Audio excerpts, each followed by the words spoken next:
Before we get into today's episode, I want to take a moment to tell you why I've made clinician retention the focus of my work and where the show is going.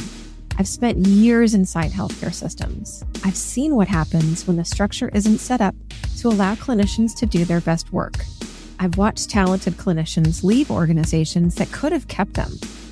Not because the problems were insurmountable, but because no one had diagnosed them clearly enough to fix them. Here's what I know. The drivers of clinician turnover are identifiable. They're fixable, and the organizations that solve them aren't doing anything magical. They've just finally started looking in the right places. That's what this show is about.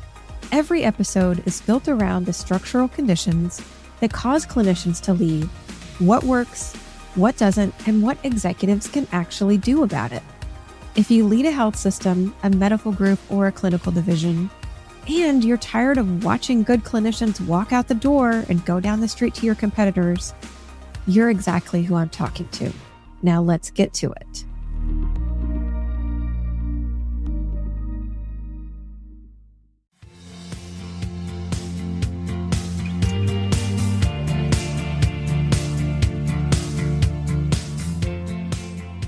Welcome to Designing Healthcare That Cares, the show where we explore how to build healthcare systems where people and performance thrive. I'm your host, Dr. Laura Suttin, a physician, coach, and healthcare leader who believes that human flourishing and organizational excellence go hand in hand.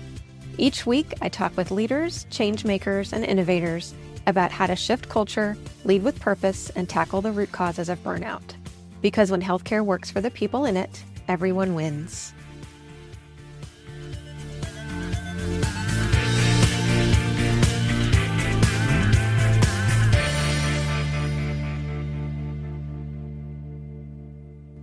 Welcome to the Designing Healthcare That Cares podcast. I'm super excited to have our guest on today.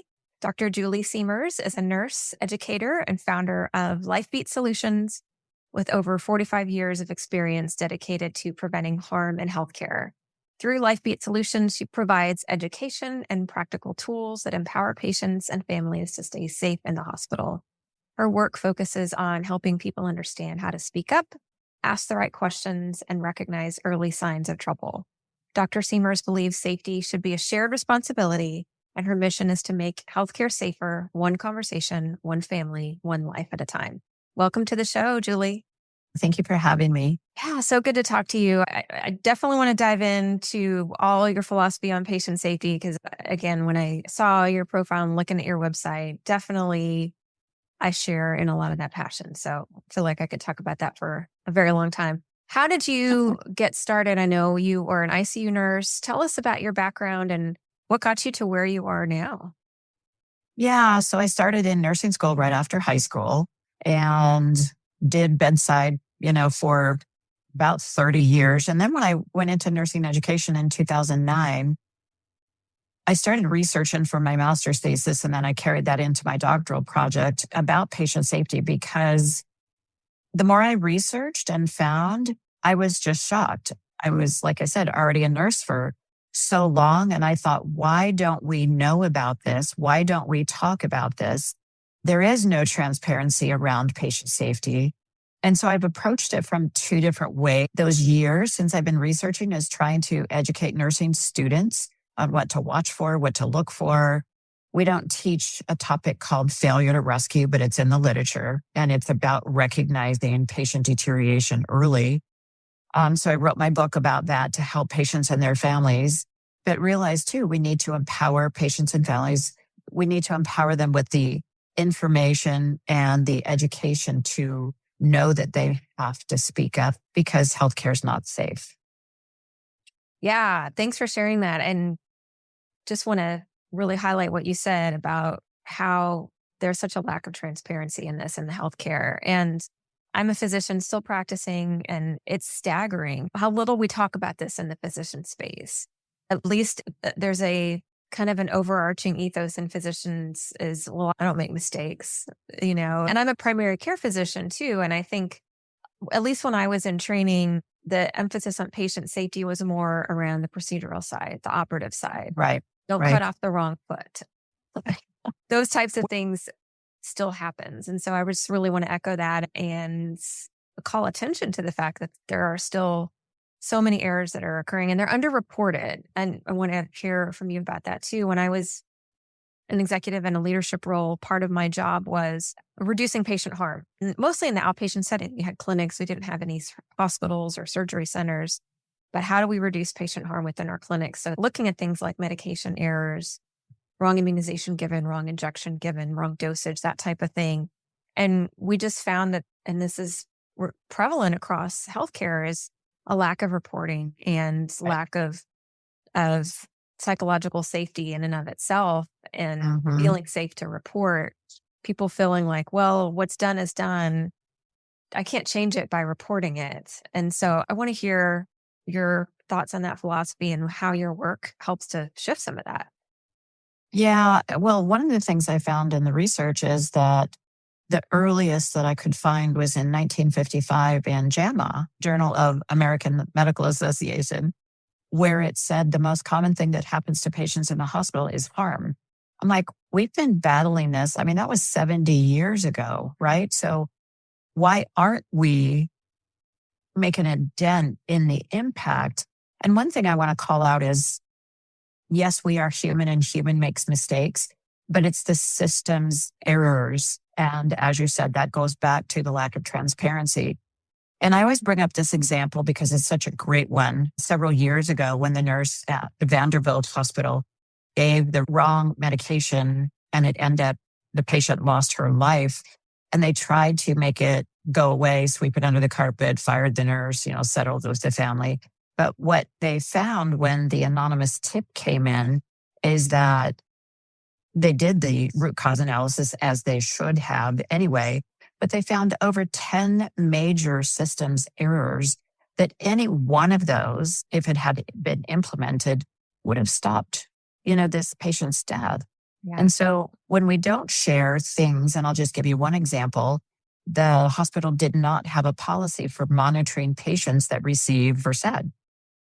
And even though that's not the medication the patient did get, if it was, they would have monitored her during this 30-minute CT scan and would have noticed the drop in her stats and her heart rate and blood pressure, et cetera. So that's an example that I think we can all take a lesson from. The reason that we do need transparency, and this isn't to blame, but it's to fix. Yeah. Yeah. The example that comes to mind as you share that is it made headlines because it affected a celebrity, when Dennis Quaid's twins were given an inadvertent wrong dose of heparin. As far as I know, his twins are doing fine. And when that happened, I remember hearing in the public, how could this happen? That nurse needs to be fired and all of these types of things. And as somebody who has expertise in that field, it's, okay, wait, we need to back up. We need to understand what were the system's errors that led to that. Maybe she was working on 14 hours, or she was doing a double shift, or maybe the dosages were mislabeled, or whatever that looks like, the look-alike, sound-alike, all these types of things. So as tragic as that was and other high-profile cases are, it does bring attention to the fact that these errors are way more common than we realize. Yeah. And I'm not trying to call this out to put blame, but I want to bring the heart back to healthcare, meaning that as nurses and doctors, that patient in the bed that we may dismiss their symptoms or not communicate with the family or whatever area that contributes to patient harm, that could be our family member someday, because all those patients are someone's family member. Yeah. When you say that, what comes to mind for me is my dad had a knee replacement 10, 15 years ago. I don't remember exactly when, but he was an accountant and he loved to label everything. On his label maker, he made a label and put it on the opposite knee, wrong knee, because he didn't want them to. And I recently had foot surgery too. And when surgeon anesthesiologist came in and put in Sharpie, wrote on the foot. Yep. And my husband was laughing and I was like, I'm really glad they did that, because I'm not going to go in and trust them and all of that. But as a patient, I want to hear from your experience too and your work. We need patients and families to be empowered. I know that's a lot of your work as well, because when we have that recognition of how these errors can occur, then we're less likely to get annoyed when somebody asks us our name and date of birth for the fourth time.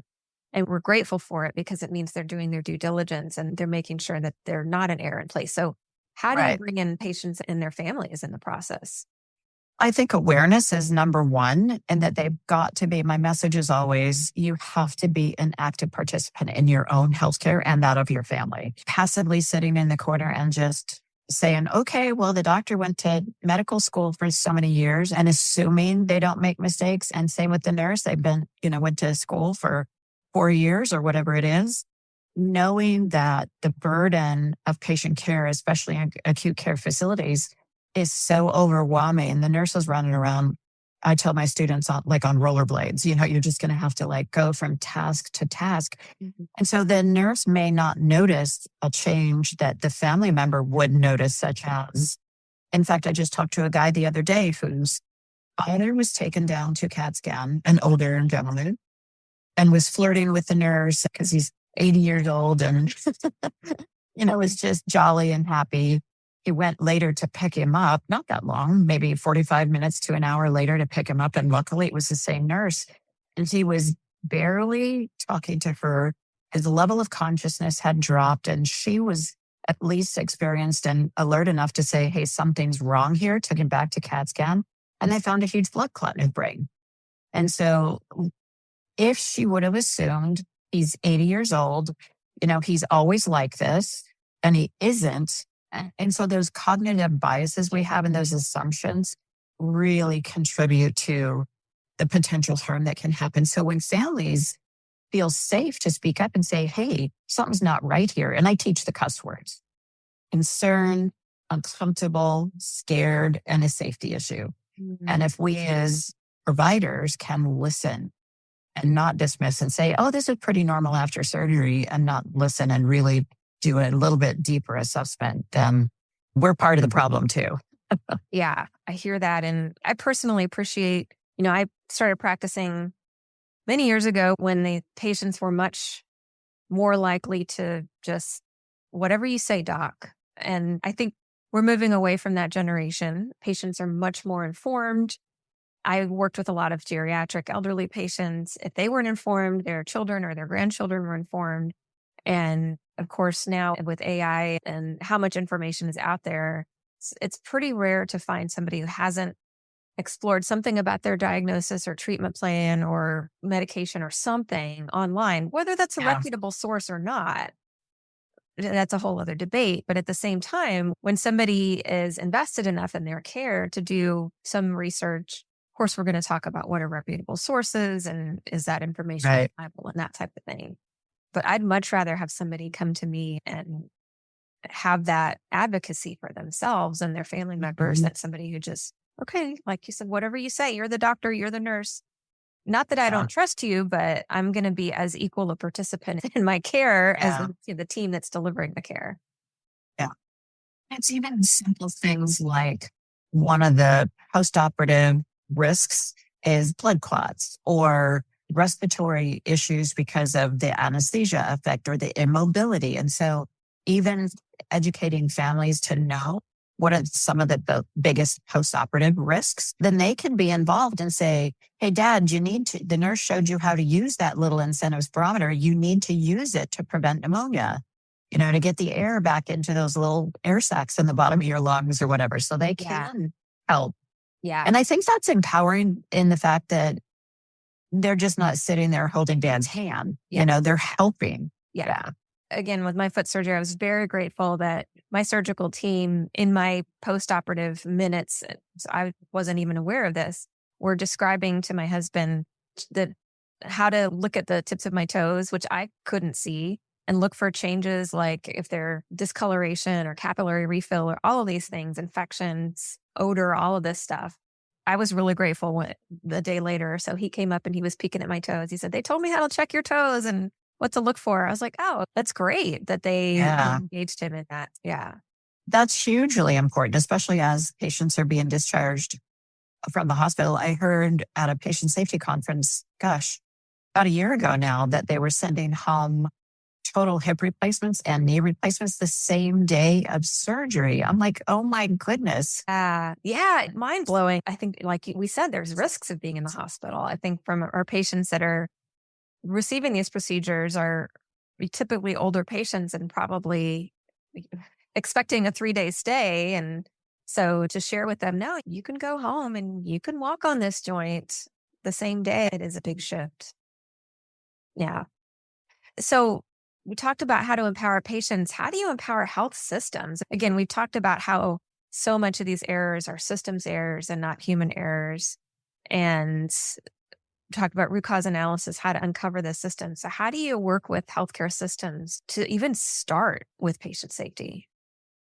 One of the biggest things that I work with them is on communication, because Joint Commission has told us year after year that 70% of patient harm events are due to communication breakdown. So that's between radiologists and primary care provider. That's anybody on the healthcare team, but it also involves the family. Mhm. One of the stories I wrote about in my book is unfortunate. Patient had a brain tumor. Surgeon came out and told the wife, don't worry, it looked benign. So they didn't worry. The pathology report unfortunately got misfiled. Nobody saw that it was cancerous until 6 months later, when he comes back with another tumor in his brain, the size of the surgeon's fist. And then they find, the misfiled report, pathology report. And unfortunately, they could have done more had they known it was cancerous from day one versus then trying to treat it with the chemo and the radiation, et cetera. He did end up losing his life. So that's a way of families and patients learning, don't assume just because something that you don't hear anything that is normal. You've got to follow up, whether it's a blood test or biopsies or whatever it is. So I think that's one of the ways. But it also is like, those EHRs are great, but they also have their glitches that allow safety to fall through the cracks because, there's notes written all over the place and not always consistently do we get the message that, hey, there's been a mentation change. Maybe it's not important enough to call the physician, but it is important enough that it is a change and somehow that slips through the cracks. Mm-hmm. So communication is huge. And as you mentioned earlier, psychological safety. Mm-hmm. I mean, and I always say the nurse, because they're many times intimidated to talk to the physician for whatever reason, but you have to advocate and speak up.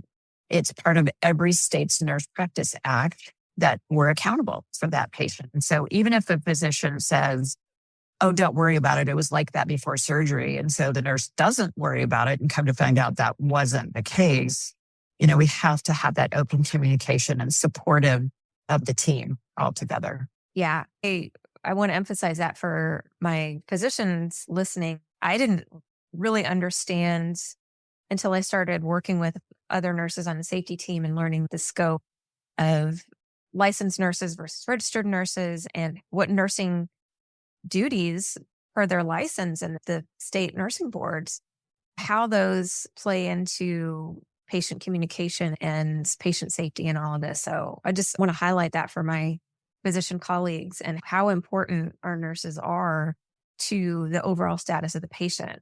When I did hospital medicine, I haven't done it in a long time ago, but it was when EMRs within the hospital were relatively new. I know I'm dating myself there. And I found that I missed that communication with the nurse because I was so used to in my training chatting with the nurse every single day about the patient. And so I thought this isn't required as part of my job, but I'm going to make a point, check in with the nurse. I was doing clinic at the time. So usually I was there when the night nurse was still on. So talk with the night nurse. If I can, chat with the day shift nurse about what's going on, give them my cell phone number, just keep those lines of communication open. I didn't ever want them to feel like they couldn't come to me with a question or a change in the patient status or make them feel, like you said, like, oh, well, he was like that before, because recognizing that every member of the team sees a different part of the patient. Yeah. I always say to the students or any nurse, honestly, that I'm working with, is that you're with the patient usually in acute care 12 hours. When the physician comes in, they do what they need to do. They look at all the data. They talk to the patient for a few minutes and they're out because they've got a lot of work to do. And so it really is important that you report any of those changes that can indicate the beginning of patient deterioration or changes that we need to look deeper at, right? Yeah. And that's going to help with patient trust as well. If they're communicating with a nursing staff member or another staff member, even if it's a transport or somebody who's not necessarily clinical, they assume that information's getting passed along. And when it's not, that trust can break down very quickly and is very difficult to build back up. Yeah. And that's another thing that I tell patients and families is a really good thing to do is bring a notebook because we speak a different language. If the doctor comes in and says, yeah, your mom's got congestive heart failure, we're doing an echocardiogram and we're going to diurese her and blah, blah, blah. The family member is like, it was all Greek. Yeah. Right. Yeah. And because of how hospitalists can come be on shift or duty one day and it's somebody else the next day, I just say write down things, write down your questions and prioritize and then just, bring those up. Hey, I thought you might want to know the doctor yesterday said this. Is that old information or now we're doing something different? And just be involved, engaged. Yeah. Yeah. Even something simple, it's simple for physicians to say, well, oh, your test results were negative. That's a good thing typically in our world, but patients hear negative and they think bad. So explaining what does that mean, something that we might not even think of that needs translation or explanation. Yeah, true. Good point. Yeah. So you mentioned communication. I want to get back to how health systems can get started. What are some other things that health systems, like bare minimum, what do they need to have in place or begin to do to recognize how important this is? I had a graduate student a couple of years ago who had got moved into the ER charge nurse role pretty quickly. And it was interesting. She said, I just need to tell you about this because she knows I teach about failure to rescue and looking at signs of deterioration and noticing what those are. And it's not like there's 100 of them you have to memorize. It really is kind of basic. Vital signs, trends, and change in respiratory rate is really the earliest and most sensitive indicator of patient deterioration. But she says, we've had a lot at that hospital system, a lot of unexplained or unanticipated is probably the better word, cardiac arrests. And our hospital wants all the critical care nurses to now take ACLS every 3 months instead of every 2 years, and everybody else take BLS every 3 months. And I'm like, it's not a crash cart, how do I use a defibrillator problem? Or where's the epi in the crash cart? It is lack of recognition that we need to get ahead of. And so I think that's an example. You got to talk to the front lines. You just can't make these executive decisions in a boardroom and say, well, we've got a lot of patients that died that shouldn't have. And, make I call it silly little change in policy that's not even meeting the mark. Yeah. Oh, that's such a great example is trying to solve a problem at the back end. Maybe looking like, okay, we did something about it. We checked that box. We addressed it. This is what we're doing to resolve it, rather than actually trying to understand, well, what if we could stop that cardiac arrest from occurring in the first place? Yeah, it's interesting. There's a study out a few years ago that talked about the average spend of an acute care facility annually on patient harm was 13 to 15% of their annual operating income. So I thought when I was in Austin, last year, I thought, oh, well, let me just look up one of the local mid-sized hospitals because I have no idea what an average operating income is. And this hospital was $88 million. And I said, all right, so let's go conservative and say they only spend 10%. That's almost $9 million that they spent on patient harm, which I'm sure what falls in that bucket is not just lawsuits that they had to settle for wrongful death or negligence or malpractice, but also missing when a patient ends up with pneumonia and goes to the ICU postoperatively that shouldn't have. What can we do to mitigate that? What did we miss in recognizing that onset of pneumonia early? And so I think it's a lot of opportunity to take a little bit deeper dive into how are we as a healthcare system even operating? What are our priorities and where are we putting resources that could be? I know staffing is another big problem because obviously a CFO is going to say, staffing is the largest expenditure for most hospitals. And I think if they would just take a look and say, let's just say we spent another $1 million on staffing and had better ratios, what would our patient outcomes look like? What would our leapfrog scores look like? And our CMS stars, what would that look like? Yeah. If we put resources in the right place? Yeah. And how much easier would it be for us to prepare for our Joint Commission cycle? 100%. Yeah. Again, one of my roles in our health system, we were the first and only at the time Joint Commission accredited for ambulatory care and patient-centered medical home certification. And so my team helped to lead that effort. And it was a very steep learning curve, but I'm really proud of the work that we did. So I know how difficult that is, and I know how much work it takes. And you started to touch on it, but I'd love to hear your take on a healthcare executive who might be thinking, I don't have time to go back and re-examine why an incident occurred. It occurred now with damage control. We don't have time to go back and figure out why it happened. How do you respond to that? If you don't take the time, it's going to happen again. It truly will, because again, as a systems error, that Swiss cheese model, it's going to line up to where that error occurs. It might not be next week, but if you don't solve, for example, going back to let's have a policy for monitoring every patient that gets versed, that should be done. Yes, it takes a little bit of time and energy to do it, but now you potentially prevent, another patient harm event. I mean, time is relative. If we fix things and we're more efficient and effective in what we do, then we don't have to, and I'll just add to that, shortcuts are what contributes to harm. Yeah. If it's a nurse not asking the patient, hey, do you have any medication or allergies? And because they don't have a band on, we still should ask that question. And maybe this time he says, yeah, to penicillin or to morphine or whatever. And that, oh, that's not in your chart, type of thing. So, yeah. Well, it's so wonderful to talk to you. This is such a big passion of mine, and I love the work that you're doing. How can our listeners find you if they're interested in learning more about you and what you do? Yeah, my website is drjuliesiemers.com, and my social media is the same. So I do a lot of patient family education on TikTok and Instagram. And on my website, I've got the courses I've done for nurses. There's a link to LifeBeat Solutions that has its own website too.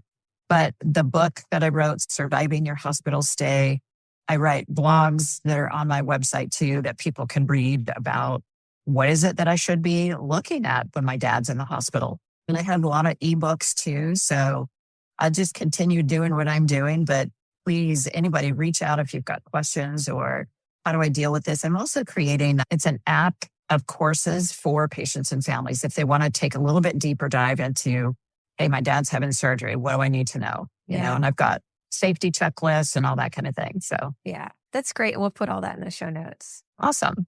Thank you so much for being here. So great to talk to you. Thank you. I appreciate you sharing this really important message out there, because I think when patients and families understand they have a voice and they should use it, and that's what my TEDx talk was about, honestly, is building that bridge between patients and families and the healthcare team. And I think that is going to move the needle. And that's my purpose. I love it. Thank you. All right. Take care. You too.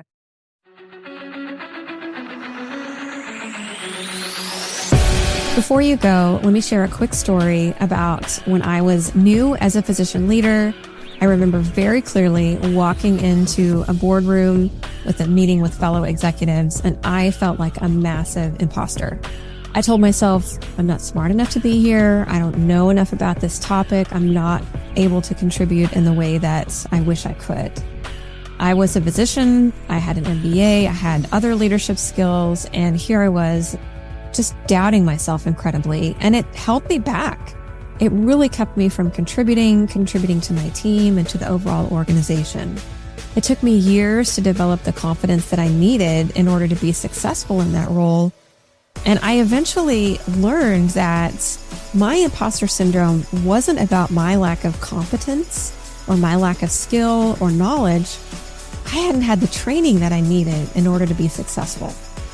I've seen this over and over in my years of coaching clinician leaders that we're asked to be in leadership positions, but we haven't been given the tools and the trainings.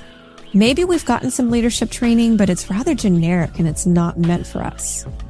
That's why I created the Clinician Leadership Compass course. This course is designed specifically for physicians, nurse practitioners, and physician associates who are in leadership positions and who are struggling with overwhelm, burnout, imposter syndrome, isolation. I created this course just for you. This course includes real coaching sessions with real clinician leaders, and you'll be able to take away practical tools that you can use immediately to reduce your overwhelm and burnout. And CME is included as well.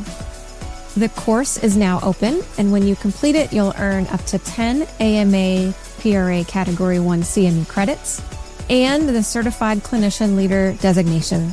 I would love for you to be there. Go to www.thepurposefulmd.com/courses to enroll today, and I can't wait to see you inside. Thanks for listening to Designing Healthcare That Cares. If today's conversation gave you a new idea or inspired you to see things differently, share this episode with a colleague and keep the conversation going. And if you're ready to take the next step in building a thriving healthcare culture, you can find resources and ways to connect with me at drlaurasuttin.com. This podcast is for educational and informational purposes only. It is not medical advice, and it should not replace care from a qualified healthcare provider. Always seek the guidance of your physician or other qualified professional for any medical questions or decisions.